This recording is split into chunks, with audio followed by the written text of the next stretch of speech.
Hello प्यारे बच्चों। हमको जब एलर्जी होती है तो एलर्जी में ही नाक क्यों बहती, खुजली क्यों होती, पित्ते क्यों हो जाते हैं त्वचा पर। तो इसके लिए एक प्रश्न है प्यारे बच्चों, जो एलर्जी में कौन से प्रतिरक्षी उत्पन्न होते हैं। तो इसको आप समझ लेंगे तो सब कुछ याद हो जाएगा। तो एलर्जी में कौन से प्रतिरक्षी उत्पन्न होते हैं या इसके क्या लक्षण हैं, ये क्यों होता है एलर्जी, तो ये हम सब आपको इस वीडियो में बताएंगे।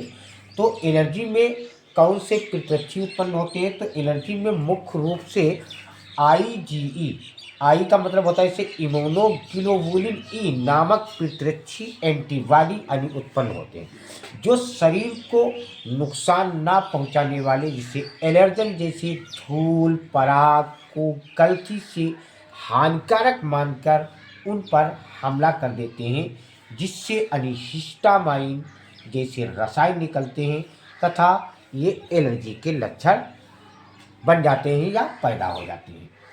एलर्जी में जो आईजीई यानी जो इम्यूनोग्लोबुलिन ई की जो भूमिका है, तो पहली बार क्या होता है, किस कारण ये होता है कि पहली बार जब संपर्क होता है संवेदीकरण, जब हमारा शरीर पहली बार किसी एलर्जन के संपर्क में आता है पहली बार, तो हमारी प्रतिरक्षा यानी प्रणाली की जो बी कोशिकाएं उस एलर्जन के खिलाफ आईजीई एंटीबॉडी बनाती है।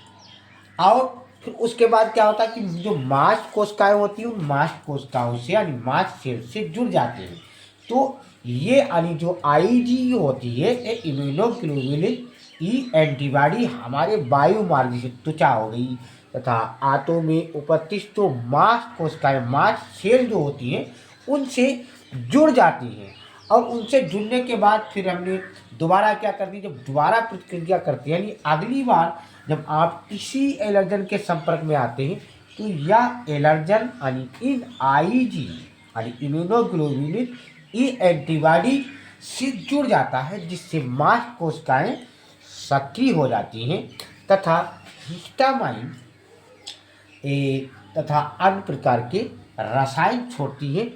इसी कारण जो है ये एलर्जी हो जाती है। इसके लक्षण हैं जैसे इन्हीं रसायनों के कारण नाक बहने लगती है, छींक आती है, खुजली आती है, सूजन हो जाती है, त्वचा पर पित्ती जैसे लक्षण दिखाई देते हैं। प्यारे बच्चों, वीडियो अच्छा लगा लाइक सब्सक्राइब कमेंट शेयर अवश्य कीजिए।